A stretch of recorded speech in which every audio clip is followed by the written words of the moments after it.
श्री अकाल जी, मैं हाँ हरजोत कौर ते लेके हाजिर हाँ जी ਤੁਹਾਡਾ ਆਪਣਾ ਮਨਪਸੰਦ ਇਮੀਗ੍ਰੇਸ਼ਨ ਸ਼ੋ ਉਡਾਰੀ ਵਿਦੇਸ਼ਾਂ ਨੂੰ। ਤੇ ਅੱਜ ਇਹ ਸ਼ੋ ਬਹੁਤ ਹੀ ਜ਼ਿਆਦਾ ਖਾਸ ਰਹਿਣ ਵਾਲਾ ਹੈ। ਖਾਸ ਇਸ ਕਰਕੇ ਕਿਉਂਕਿ ਅਸੀਂ ਹਮੇਸ਼ਾ ਦੀ ਤਰ੍ਹਾਂ ਅਸੀਂ ਕੈਨੇਡਾ ਔਰ ਆਸਟ੍ਰੇਲੀਆ ਬਾਰੇ ਤਾਂ ਗੱਲ ਕਰਾਂਗੇ ਹੀ, ਪਰ ਅੱਜ ਸਪੈਸ਼ਲੀ ਅਸੀਂ ਫਰਾਂਸ ਬਾਰੇ ਵੀ ਗੱਲ ਕਰਨ ਜਾ ਰਹੇ ਹਾਂ। ਤੇ ਫਰਾਂਸ ਦੀ ਗੱਲ ਕਰਨ ਦੇ ਲਈ ਅਸੀਂ ਖਾਸ ਫਰਾਂਸ ਤੋਂ ਰਿਪਰੈਜ਼ੈਂਟੇਟਿਵ ਨੂੰ ਵੀ ਬੁਲਾਇਆ ਹੋਇਆ ਸਾਡੇ ਸ਼ੋਅ ਦੇ ਵਿੱਚ। ਉਹ ਕੌਣ ਨੇ ਉਹਨਾਂ ਨਾਲ ਤੁਹਾਡੀ ਮੁਲਾਕਾਤ ਵੀ ਕਰਾਉਣੀ ਹੈ, ਪਰ ਸਭ ਤੋਂ ਪਹਿਲਾਂ ਮੈਂ ਵੈਲਕਮ ਕਰਦੀ ਹਾਂ ਜੀ ਸਾਡੇ ਸ਼ੋਅ ਦੇ ਵਿੱਚ ਨੈਵੀਗੇਟਰਸ ਓਵਰਸੀਜ਼ ਤੋਂ ਵੀਜ਼ਾ ਐਕਸਪਰਟ ਵੀਨਾ ਗੋਇਲ ਮੈਮ ਜੀ। ਬਹੁਤ ਬਹੁਤ ਸਵਾਗਤ ਹੈ ਜੀ ਮੈਮ। ਸਤਿ ਸ਼੍ਰੀ ਅਕਾਲ ਜੀ। ਤਹਿ ਦਿਲੋਂ ਅਸੀਂ ਤੁਹਾਡਾ ਸਵਾਗਤ ਕਰਦੇ ਹਾਂ। ਸਤਿ ਸ਼੍ਰੀ ਅਕਾਲ ਸਾਰਿਆਂ ਨੂੰ, ਦਰਸ਼ਕਾਂ ਨੂੰ ਸਤਿ ਸ਼੍ਰੀ ਅਕਾਲ ਜੀ। ਤੇ ਨਾਲ ਦੀ ਨਾਲ ਵੈਲਕਮ ਕਰਦੇ ਹਾਂ ਜੀ ਜੋ ਫਰਾਂਸ ਤੋਂ ਖਾਸ ਤੌਰ ਤੇ ਆਏ ਹੋਏ ਨੇ ਸਾਡੇ ਵਿਚਕਾਰ, ਰੈਨੀ ਸਕੂਲ ਆਫ ਬਿਜ਼ਨਸ ਤੋਂ ਮੋਡਲੀ ਬਾਰ ਮੈਮ। ਤੁਹਾਡਾ ਵੀ ਬਹੁਤ ਬਹੁਤ ਸਵਾਗਤ ਹੈ। ਸਤਿ ਸ਼੍ਰੀ ਅਕਾਲ। ਸਤਿ ਸ਼੍ਰੀ ਅਕਾਲ ਜੀ। ਸੋ ਸ਼ੋਅ ਦੇ ਵਿੱਚ ਜੋ ਤੁਸੀਂ ਲਗਾਤਾਰ ਜ਼ਰੂਰ ਬਣੇ ਰਹਿਣਾ ਸ਼ੁਰੂ ਤੋਂ ਅਖੀਰ ਤੱਕ, ਕਿਉਂਕਿ ਫਰਾਂਸ ਦੇ ਵਿੱਚ ਵੀ ਤੁਹਾਡੇ ਕੋਲ ਕਿਹੜੀ ਆਪਸ਼ਨਸ ਨੇ ਜਿਨ੍ਹਾਂ ਦਾ ਤੁਸੀਂ ਫਾਇਦਾ ਲੈ ਸਕਦੇ ਹੋ ਔਰ ਆਪਣੇ ਫਿਊਚਰ ਨੂੰ ਬ੍ਰਾਈਟ ਬਣਾ ਸਕਦੇ ਹੋ। ਉਸ ਉੱਪਰ ਆਪਾਂ ਬਹੁਤ ਸਾਰੀਆਂ ਗੱਲਾਂ ਵੀ ਕਰਨੀਆਂ, ਸਪੈਸ਼ਲੀ ਇਸੇ ਕਰਕੇ ਮੈਮ ਨੂੰ ਅਸੀਂ ਅੱਜ ਸ਼ੋਅ ਦਾ ਹਿੱਸਾ ਵੀ ਬਣਾਇਆ। ਪਰ ਸਭ ਤੋਂ ਪਹਿਲਾਂ ਆਪਾਂ ਸ਼ੁਰੂਆਤ ਕਰਦੇ ਹਾਂ ਜੀ ਆਸਟ੍ਰੇਲੀਆ ਨੂੰ ਲੈ ਕੇ ਹੀ, ਕਿਉਂਕਿ ਬਹੁਤ ਸਾਰੀ ਕੁਐਰੀਜ਼ ਨੇ ਲਗਾਤਾਰ ਔਰ ਖਾਸ ਤੌਰ ਤੇ ਕਿਹਾ ਗਿਆ ਕਿ ਵੀਨਾ ਗੋਇਲ ਮੈਮ ਨੂੰ ਬੁਲਾਇਆ ਜਾਏ, ਕਿਉਂਕਿ ਮੈਮ ਦੀ ਸਲਾਹ ਬੜੀ ਹੀ ਜੈਨੂਇਨ ਸਲਾਹ ਹੁੰਦੀ ਹੈ। ਉਹ ਸਟੂਡੈਂਟਸ ਭਰੋਸਾ ਵੀ ਕਰਦੇ ਨੇ, ਕਿਉਂਕਿ 25 ਸਾਲਾਂ ਤੋਂ ਜੋ ਮੈਮ ਨੇ ਨੈਵੀਗੇਟਰ ਓਵਰਸੀਜ਼ ਕੰਪਨੀ ਹੈ, ਸਟੂਡੈਂਟਸ ਨੂੰ ਬੜੀ ਜੈਨੂਇਨ ਸਲਾਹ ਦੇ ਕੇ ਉਹਨਾਂ ਦੇ ਭਵਿੱਖ ਨੂੰ ਸੁਨਹਿਰਾ ਬਣਾ ਚੁੱਕੇ ਨੇ। ਸੋ ਮੈਮ, ਅੱਜ ਦੀ ਆਪਾਂ ਗੱਲ ਕਰੀਏ ਤਾਂ ਪਹਿਲਾਂ ਇਹ ਜਾਣਨਾ ਚਾਹੂੰਗੀ ਕਿ ਜਦੋਂ ਤੋਂ ਰੀਓਪਨ ਦੀ ਨਿਊਜ਼ ਹੈ, ਸਟੂਡੈਂਟ ਵਿੱਚ ਬਹੁਤ ਕ੍ਰੇਜ਼ ਹੈ ਆਸਟ੍ਰੇਲੀਆ ਨੂੰ ਲੈ ਕੇ, ਤੇ ਖਾਸ ਤੌਰ ਤੇ ਤੁਸੀਂ ਜੋ 27 ਨਵੰਬਰ ਨੂੰ ਇੱਕ ਮੈਗਾ ਸੈਮੀਨਾਰ ਵੀ ਕਰਨ ਜਾ ਰਹੇ ਹੋ ਨਰਸਿੰਗ ਨੂੰ ਲੈ ਕੇ, ਇਹ ਸਭ ਚੀਜ਼ਾਂ ਬਾਰੇ ਜਾਣਨਾ ਚਾਹਾਂਗੇ। ਇੱਦਾਂ ਹਰਜੋਤ, ਆਸਟ੍ਰੇਲੀਆ ਦੀ ਜਿਹੜੀ ਨਿਊਜ਼ ਆ ਗਈ ਹੈ, ਹੁਣ ਫਲਾਈਟਸ ਓਪਨ ਹੋ ਰਹੀਆਂ ਜੀ, ਠੀਕ ਹੈ, ਔਰ ਇਨਵੀਟੇਸ਼ਨ ਆਉਣ ਲੱਗੇ ਆ ਸਟੂਡੈਂਟਸ ਨੂੰ ਜੀ, ਜਿਹੜੇ ਹਰ ਯੂਨੀਵਰਸਿਟੀ ਦਾ ਪਾਇਲਟ ਪ੍ਰੋਗਰਾਮ ਚੱਲ ਰਿਹਾ ਜੀ, ਜੀ, ਉਹ ਇੱਕ ਲਿਮਿਟਿਡ ਨੰਬਰ ਆਫ ਸਟੂਡੈਂਟਸ ਨੂੰ ਲੈ ਕੇ ਵੀਕਲੀ ਜਿਹੜਾ ਬੁਲਾ ਰਹੇ ਆ। ਜੀ ਬਿਲਕੁਲ। ਔਰ ਉਹ ਬਹੁਤ ਇੱਕ ਬੱਚਿਆਂ ਨੂੰ ਐਨਕਰੇਜਿੰਗ ਹੈ ਕਿ ਸਟੂਡੈਂਟਸ ਨੂੰ ਆਸਟ੍ਰੇਲੀਆ ਵਾਲੇ ਬੁਲਾ ਰਹੇ ਆ। ਹੁਣ ਮਤਲਬ ਮੇਰੇ ਖਿਆਲ ਥੋੜੇ ਦਿਨ 'ਚ ਪਾਇਲਟ ਪ੍ਰੋਗਰਾਮ ਦੀ ਵੀ ਲੋੜ ਨਹੀਂ ਹੋਏਗੀ, ਕਿਉਂਕਿ NSW ਜਿਹੜਾ ਨਿਊ ਸਾਊਥ ਵੇਲਜ਼ ਨੇ ਕਹਿਤਾ ਕਿ ਸਟੂਡੈਂਟਸ ਨੂੰ ਕੋਈ ਕੁਆਰੰਟਾਈਨ ਕਰਨ ਦੀ ਵੀ ਜ਼ਰੂਰਤ ਨਹੀਂ ਹੈ। ਤਾਂ that's big news for the students कि ਆਸਟ੍ਰੇਲੀਆ ਹੁਣ ਓਪਨ ਹੋ ਗਿਆ ਐਂਡ ਵੀਜ਼ਾ ਉਹਨਾਂ ਦਾ ਇਸ ਟਾਈਮ ਬਹੁਤ ਇਮੀਡੀਏਟ, ਬਹੁਤ ਜਲਦੀ ਆ ਰਿਹਾ ਹੈ। ਰੀਜ਼ਨ ਬੀਇੰਗ ਕਿ ਸਟੂਡੈਂਟ ਨੂੰ ਇੱਕ ਡਰ ਸੀਗਾ ਆਸਟ੍ਰੇਲੀਆ ਜਿਹੜਾ ਖੁੱਲਿਆ ਨਹੀਂ ਹੈ ਤੇ ਘੱਟ ਸਟੂਡੈਂਟਸ ਨੇ ਫਾਈਲਾਂ ਲਗਾਈਆਂ। ਤਾਂ ਮੈਂ ਹਰ ਪ੍ਰੋਗਰਾਮ 'ਚ ਜਦ ਵੀ ਆਈ ਮੈਂ ਕਿਹਾ ਤੁਸੀਂ ਫਾਈਲ ਜ਼ਰੂਰ ਲਗਾਓ ਜਿਨ੍ਹਾਂ ਨੇ ਜਾਣਾ ਹੈ। ਤੇ ਉਹਦੇ ਨਾਲ ਹੋਇਆ ਕਿ ਜਿਹੜਾ ਬੱਚਾ ਲਗਾ ਰਿਹਾ ਸੀ ਫਾਈਲ, ਉਹਦਾ ਵੀਜ਼ਾ 5 ਦਿਨ, ਹਫਤੇ, 10 ਦਿਨ, 15 ਦਿਨ 'ਚ ਇੱਦਾਂ ਵੀਜ਼ਾ ਆ ਰਿਹਾ। ਹੁਣ ਸੈਕਿੰਡ ਇਹ ਹੈ ਕਿ 27 ਨਵੰਬਰ ਨੂੰ ਅਸੀਂ ਜਿਹੜਾ ਆਸਟ੍ਰੇਲੀਆ ਦਾ ਮੈਗਾ ਸੈਮੀਨਾਰ ਰੱਖਿਆ IHM ਇੰਸਟੀਚਿਊਟ ਨਾਲ, ਜਿਹੜਾ ਕਿ ਨਰਸਿੰਗ ਦਾ ਮੇਨ ਇੰਸਟੀਚਿਊਟ ਹੈ।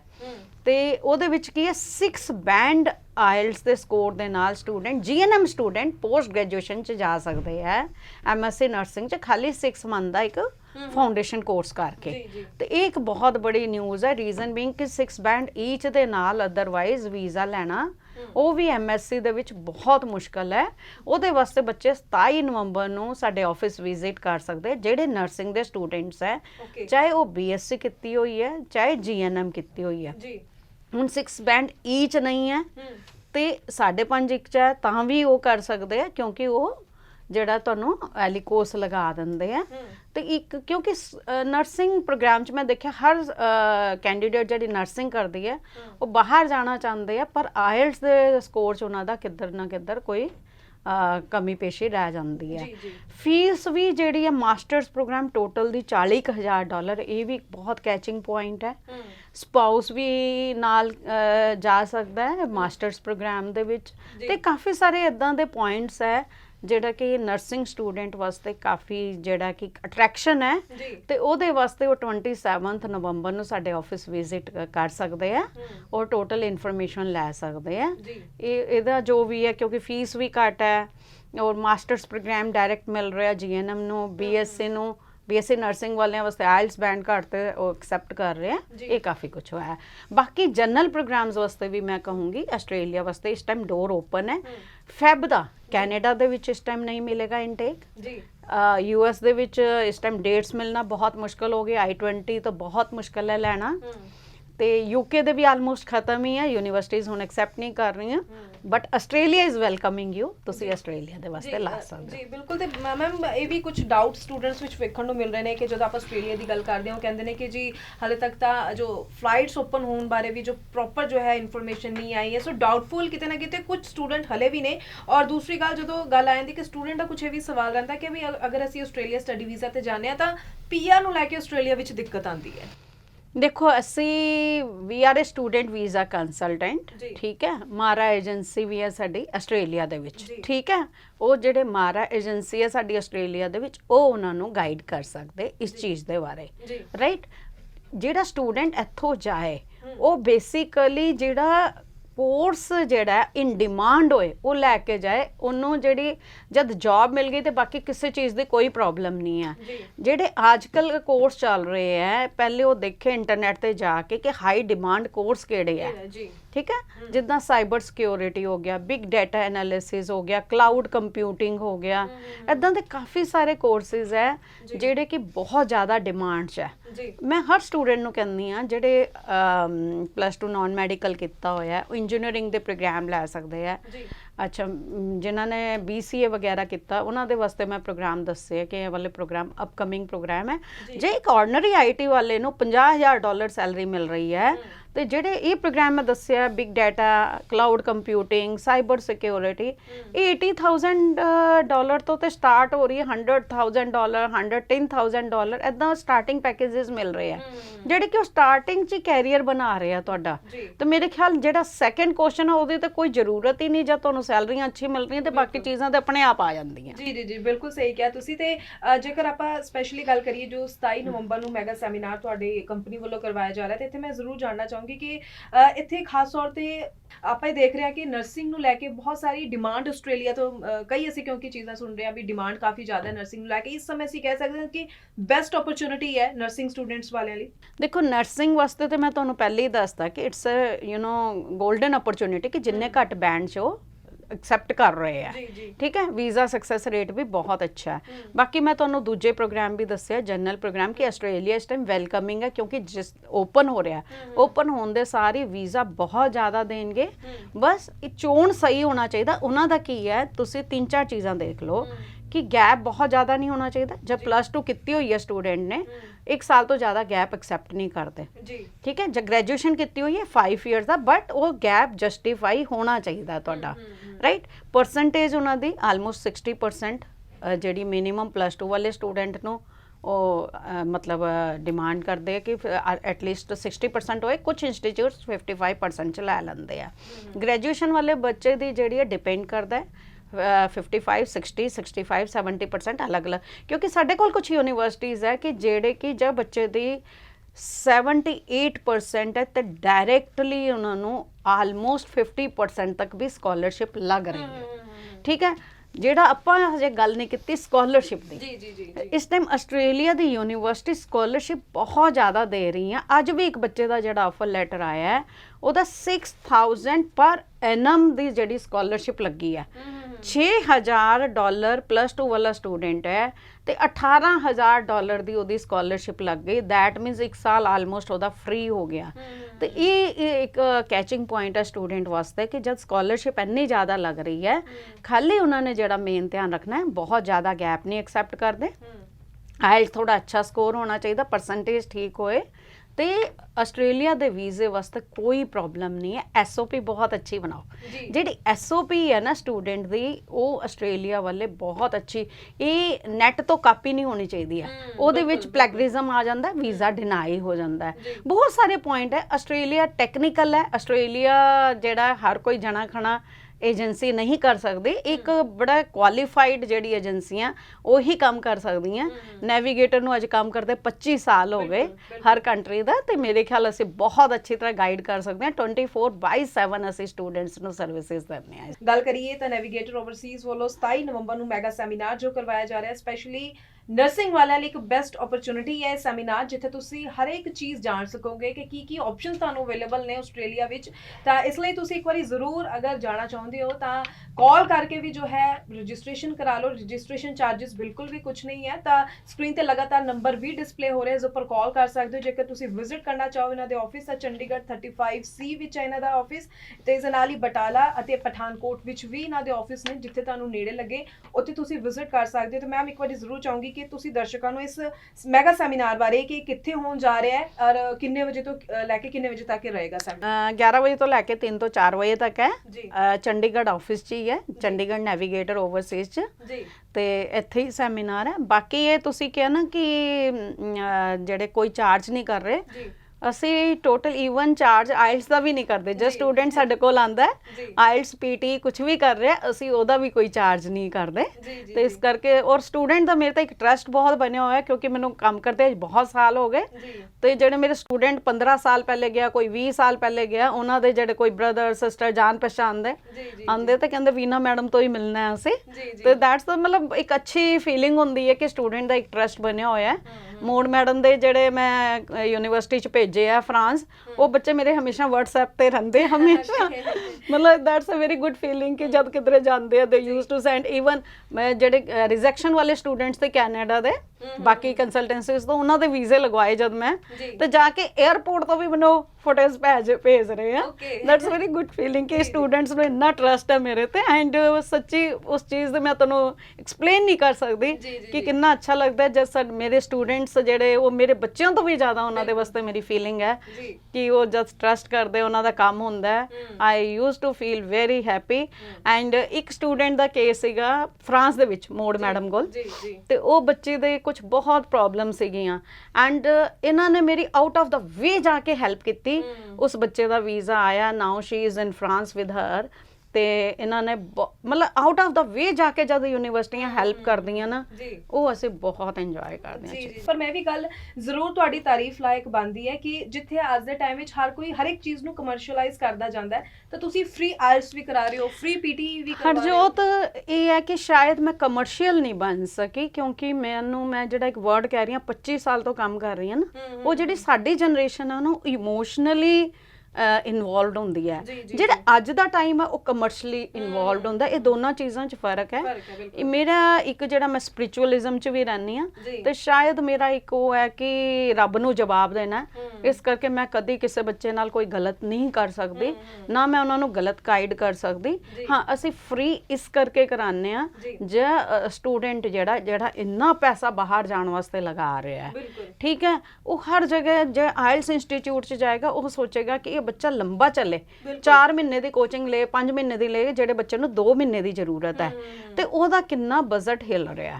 ਠੀਕ ਹੈ, ਮੇਰੀ ਕੋਸ਼ਿਸ਼ ਹੁੰਦੀ ਹੈ ਚਲੋ ਮੇਰੀ ਥੋੜੀ ਜੀ ਐਫਰਟ ਦੇ ਨਾਲ ਇਹ ਬੱਚੇ ਦਾ ਜਿਹੜਾ ਟਾਈਮ ਬਚ ਜਾਏ ਤੇ ਨਾਲ ਇਹਨੂੰ ਜਿਹੜਾ ਉਹ ਪੈਸਾ ਬਚ ਜਾਏ। ਜੀ ਬਿਲਕੁਲ। ਸੋ ਸਟੂਡੈਂਟਸ ਨੂੰ ਜ਼ਰੂਰ ਕਹਿਣਾ ਚਾਹਾਂਗੇ, ਸਿਰਫ ਸਟੂਡੈਂਟਸ ਹੀ ਨਹੀਂ ਪੇਰੈਂਟਸ ਨੂੰ ਵੀ, ਕਿਉਂਕਿ ਫਾਈਨਲ ਡਿਸੀਜਨ ਮੈਂ ਹਮੇਸ਼ਾ ਕਹਿੰਦੀ ਹਾਂ ਪੇਰੈਂਟਸ ਦਾ ਹੀ ਹੁੰਦਾ ਹੈ, ਕਿਉਂਕਿ ਸਟੂਡੈਂਟਸ ਦੇ ਫਿਊਚਰ ਦਾ ਸਵਾਲ ਹੈ। ਸੋ ਤੁਸੀਂ ਇੱਕ ਵਾਰੀ ਜ਼ਰੂਰ ਵਿਜ਼ਿਟ ਕਰ ਸਕਦੇ ਹੋ ਨੈਵੀਗੇਟਰ ਓਵਰਸੀਜ਼ ਦੇ ਆਫਿਸ ਵਿੱਚ। ਚੰਡੀਗੜ੍ਹ ਦੇ ਵਿੱਚ ਹੈ, ਸੈਕਟਰ 35C, ਬਟਾਲਾ ਤੇ ਪਠਾਨਕੋਟ ਵਿੱਚ ਵੀ ਇਹਨਾਂ ਦੇ ਆਫਿਸ ਨੇ।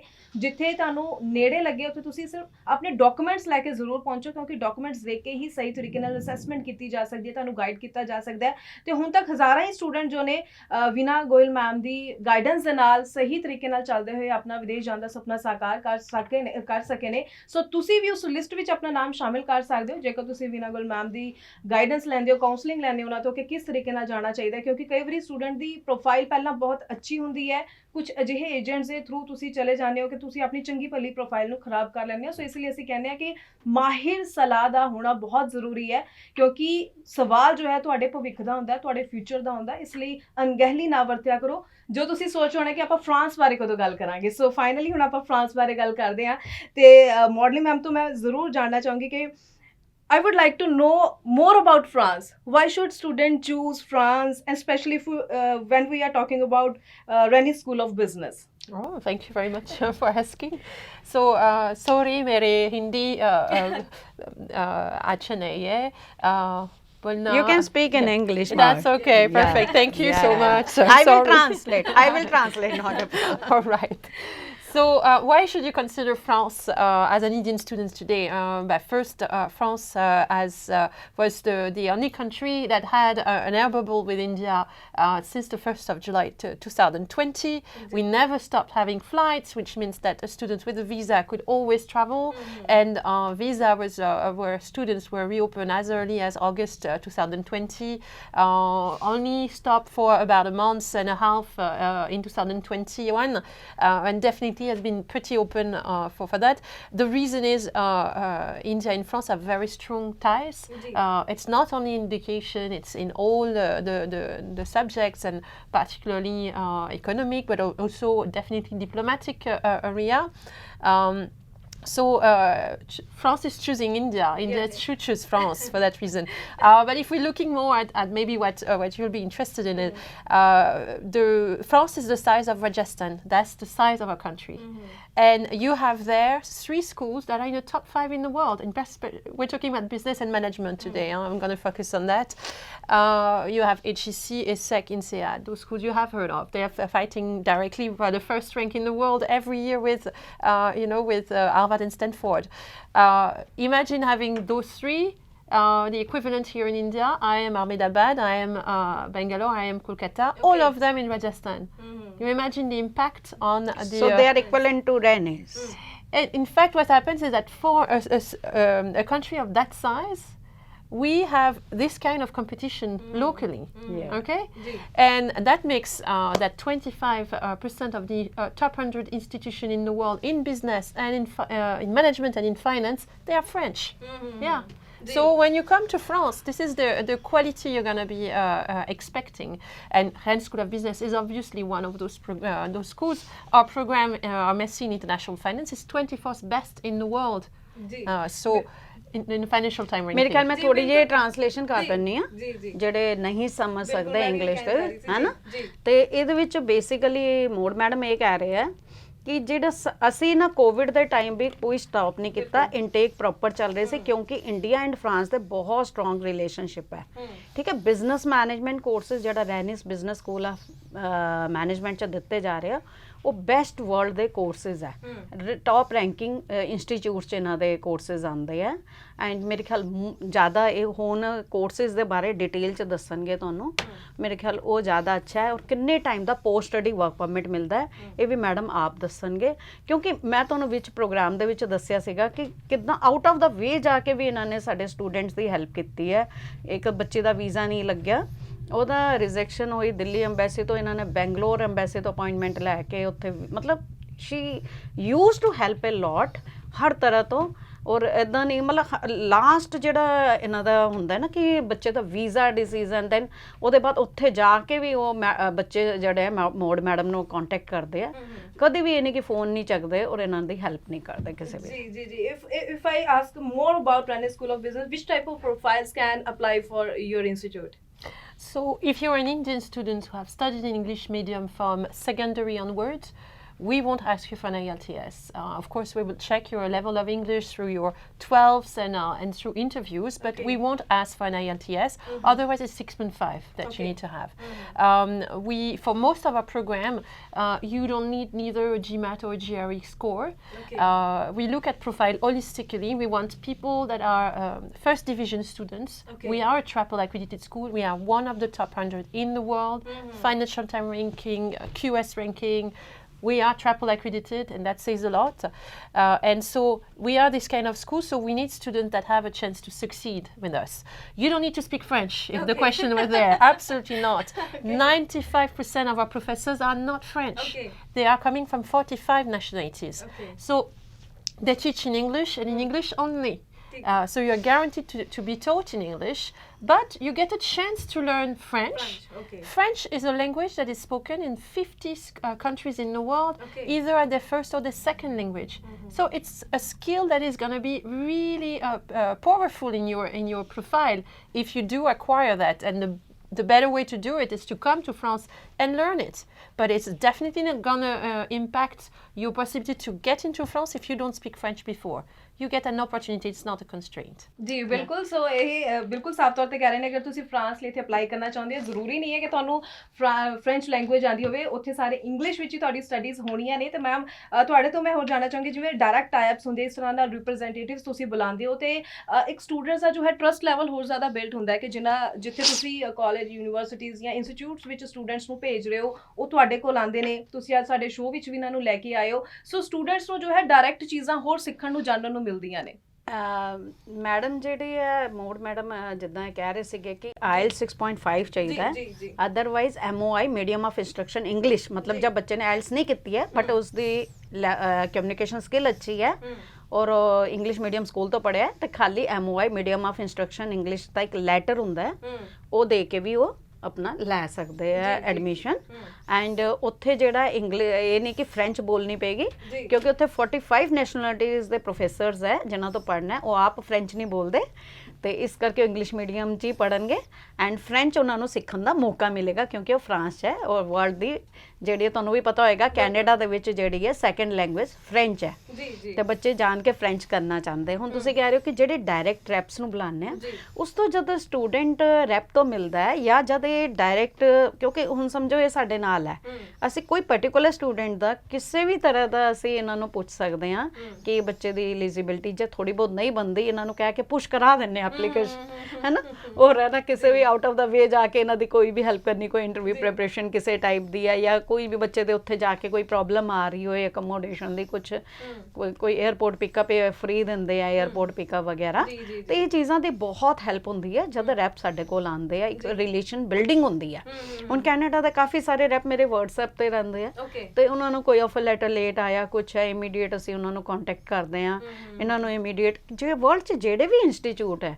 ਉਹ ਰੈਪਸ ਦੇ ਨਾਲ ਜੇ ਸਾਡੇ ਡਾਇਰੈਕਟ ਕਨੈਕਸ਼ਨ ਹੈ ਬਹੁਤ ਈਜ਼ੀ ਹੁੰਦਾ ਸਾਨੂੰ ਸਟੂਡੈਂਟ ਨੂੰ ਸਰਵਿਸ ਦੇਣ 'ਚ ਹੁਣ ਇੱਕ ਇਹੀ ਫਰਕ ਹੈ ਕਿ ਇੱਕ ਛੋਟੀ ਛੋਟੀ ਜਗ੍ਹਾ ਤੇ ਜਿਹੜੇ ਏਜੰਟ ਬੈਠੇ ਆ ਉਹਨਾਂ ਨੂੰ ਸਰਵਿਸ ਇਸੇ ਕਰਕੇ ਨਹੀਂ ਦੇ ਸਕਦੇ ਕਿਉਂਕਿ ਰੈਪਸ ਦੇ ਨਾਲ ਉਹਨਾਂ ਦਾ ਡਾਇਰੈਕਟ ਨਹੀਂ ਹੁੰਦਾ ਤੁਸੀਂ ਫਾਈਲ ਦੇ ਸਕਦੇ ਹੋ ਪਰ ਉਹ ਫਾਈਲ ਦੇ ਨਾਲ ਇੱਕ ਐਕਸਪੈਰੀਮੈਂਟ ਹੁੰਦਾ ਹੈ ਇੱਕ ਜਿਹੜੇ ਤਜਰਬੇਕਾਰ ਕੰਪਨੀ ਹੈ ਉਹ ਤੁਹਾਨੂੰ ਹਰ ਟਾਈਪ ਦੀ ਸਰਵਿਸ ਦਿੰਦੀ ਹੈ ਕਿਉਂਕਿ ਉਹ ਨਹੀਂ ਦੱਸਦੇ ਕਿ ਉਹਨਾਂ ਦੇ ਕੋਲ ਕੀ ਹੈ ਕੀ ਨਹੀਂ ਹੈ ਤੁਸੀਂ ਜਾ ਕੇ ਫਾਈਲ ਫੜਾਤੀ ਤੁਹਾਨੂੰ ਇਹ ਨਹੀਂ ਪਤਾ ਵੀਜ਼ਾ ਦੇ ਵਿੱਚ ਕਿੰਨੀ ਟੈਕਨੀਕਲ ਇਸ਼ੂਜ਼ ਹੁੰਦੇ ਆ ਔਰ ਜਦ ਫਾਈਲ ਖਰਾਬ ਹੋ ਜਾਂਦੀ ਉਹਦੇ ਬਾਅਦ ਸਟੂਡੈਂਟ ਸਾਡੇ ਕੋਲ ਆਏ ਫਿਰ ਫਾਈਲ ਸਾਂਭਣਾ ਵੀ ਸਾਨੂੰ ਬਹੁਤ ਮੁਸ਼ਕਲ ਹੁੰਦੀ ਬਿਲਕੁਲ ਤੇ ਇਸ ਲਈ ਆਪਣੇ ਦਰਸ਼ਕਾਂ ਨੂੰ ਬਾਰ-ਬਾਰ ਅਸੀਂ ਕਹਿੰਦੇ ਹਾਂ ਕਿ ਸਹੀ ਤਰੀਕੇ ਨਾਲ ਬੈਸਟ ਕੰਸਲਟੈਂਟ ਦੀ ਸਲਾਹ ਦੇ ਨਾਲ ਹੀ ਜੋ ਹੈ ਤੁਸੀਂ ਆਪਣੀ ਪ੍ਰੋਫਾਈਲ ਦੇ ਉੱਪਰ ਕੰਮ ਕਰਿਆ ਕਰੋ ਕਿਉਂਕਿ ਅਸੀਂ ਬਹੁਤ ਸਾਰੇ ਅਜਿਹੇ ਕੇਸਿਸ ਦੇਖਦੇ ਹਾਂ ਕਿ ਪ੍ਰੋਫਾਈਲ ਪਹਿਲਾਂ ਸਟੂਡੈਂਟ ਦੀ ਬਹੁਤ ਚੰਗੀ ਰਹੀ ਹੁੰਦੀ ਹੈ ਲੇਕਿਨ ਕੁਝ ਅਜਿਹੇ ਕੰਸਲਟੈਂਟਸ ਕੋਲੋਂ ਚਲੇ ਜਾਂਦੇ ਨੇ ਜਿਸ ਕਾਰਨ ਉਹ ਚੰਗੀ ਭਲੀ ਪ੍ਰੋਫਾਈਲ ਨੂੰ ਖਰਾਬ ਕਰ ਲੈਂਦੇ ਨੇ ਤੇ ਬਾਅਦ ਵਿੱਚ ਉਹ ਫਿਰ ਦੇਖਦੇ ਨੇ ਕਿ ਅਸੀਂ ਕਿਹੜੀ ਆਪਸ਼ਨ ਵੱਲ ਜਾਈਏ ਕਿਵੇਂ ਅਸੀਂ ਜੋ ਆਪਣਾ ਵਿਦੇਸ਼ ਜਾਣ ਦਾ ਸੁਪਨਾ ਸਾਕਾਰ ਕਰੀਏ ਸੋ ਸਕਰੀਨ ਦੇ ਉੱਪਰ ਲਗਾਤਾਰ ਜੋ ਨੰਬਰ ਹੈ ਡਿਸਪਲੇ ਹੋ ਰਿਹਾ ਹੈ ਤੁਸੀਂ ਇਸ ਉੱਪਰ ਕਾਲ ਕਰਕੇ ਹੋਰ ਜਾਣਕਾਰੀ ਜ਼ਰੂਰ ਲੈ ਸਕਦੇ ਹੋ ਇੱਕ ਵਾਰ ਫਿਰ ਤੋਂ ਮੈਂ and can I ask her that how much study permit post study work permit student can get in France although I can tell but I want to listen from you Well, thank you for giving me the occasion to speak. So whether you're going for a master in management 2 years or an MSc program 15 months you will anyway get 1 + 1 year post-study stay visa, so that's 2 years. It's not exactly a work permit. It allows you to work for a limited time period, but it allows you to stay without the sponsorship of a company for 2 years, giving you access not only to France but to the whole Schengen area, 26 countries, where you can stay 3 months every 6 months during your time there. Which means not only you can look for opportunities in France, you can look for opportunities in all those countries. That's you will have to go through the immigration process in each, but still, that's a great advantage. ਮੈਂ ਜ਼ਰੂਰ ਚਾਹਾਂਗੀ ਕਿ ਤੁਸੀਂ ਦਰਸ਼ਕਾਂ ਨੂੰ ਫਿਰ ਤੋਂ ਜੋ ਸਟੂਡੈਂਟਸ ਨੇ ਉਹ ਚਾਹਣਗੇ ਕਿ ਤੁਸੀਂ ਉਹਨਾਂ ਨੂੰ ਡਿਟੇਲ ਵਿੱਚ ਉਹ ਸਮਝਾਓ ਇਹ ਹੈ ਕਿ 2 ਸਾਲ ਦਾ 2 ਇਅਰਸ ਦੇ ਮਾਸਟਰਸ ਦੇ ਬਾਅਦ 2 ਸਾਲ ਦਾ ਪੋਸਟ ਸਟੱਡੀ ਵਰਕ ਪਰਮਿਟ ਉਹਨਾਂ ਨੂੰ ਆਲਮੋਸਟ ਐਕਸੈਸਿਬਲ ਹੈ ਐਂਡ ਉਹ ਕਹਿੰਦੇ ਕਿ 26 ਸ਼ੈਨਗਨ ਕੰਟਰੀਆਂ 'ਚ ਸਟੂਡੈਂਟ ਵਿਜ਼ਿਟ ਕਰ ਸਕਦਾ ਹੈ ਔਰ ਉਹ ਚਾਹੇ ਤੇ ਖਾਲੀ ਫਰਾਂਸ 'ਚ ਨਹੀਂ ਕਿਸੇ ਮਰਜ਼ੀ ਕੰਟਰੀ ਦੇ ਵਿੱਚ ਉਹ काम कर सकता है that's the main thing and more one thing more like India bought some fighter plane from France or something like I'm not Rafale the Rafale yes. Rafale yeah so that's a Rafale deal ਸਾਰੇ students ਨੂੰ ਪਤਾ ਹੈ ਉਹ ਵੀ France ਤੋਂ ਹੀ ਆਪਾਂ ਲਏ ਆ ਤੇ ਜਿਹੜਾ ਮੈਡਮ ਨੇ ਕਹੇ ਕਿ ਬਹੁਤ ਸਟਰੋਂਗ ਰਿਲੇਸ਼ਨਸ਼ਿਪ ਹੈ ਇੰਡੀਆ ਐਂਡ ਫਰਾਂਸ ਦੀ ਉਹਦਾ ਇੱਕ ਐਗਜ਼ਾਮਪਲ ਹੈ ਕਿ how safe student is in France and what is the like course fee fees, something? When student will come, we can guide them. Are you giving any scholarship as well? We do provide scholarship for academically meriting students first, and to what we call unframed profiles, so people who have non-academic merits, could be anything, of course, there are plenty of elements. And we also want to encourage students to start learning French, because we believe in the importance it can have on a CV in the first place, even though it's not required for studies, even though it's not required to get visa. We give a special scholarship for someone who has done at least A1 of French before coming. ਤੁਹਾਡਾ ਬਹੁਤ ਬਹੁਤ ਧੰਨਵਾਦ ਕਰਦੀ ਹਾਂ ma'am, and thanks mode Thank you, ਸਤਿ ਸ਼੍ਰੀ ਅਕਾਲ। ਸਾਡੇ programme ਵਿੱਚ ਆਏ ਤੁਸੀਂ ਦੋਨੋਂ, ਸ਼ੁਕਰੀਆ। ਔਰ ਬਹੁਤ ਖਾਸ ਜਾਣਕਾਰੀ ਸਾਡੇ ਦਰਸ਼ਕਾਂ ਨਾਲ ਸਾਂਝੀ ਕੀਤੀ। ਨਾਲ ਹੀ ਹੁਣ ਮੈਨੂੰ ਯਾਨੀ ਕਿ ਹਰਜੋਤ ਕੌਰ ਨੂੰ ਵੀ ਦਿਓ ਇਜਾਜ਼ਤ। ਧੰਨਵਾਦ।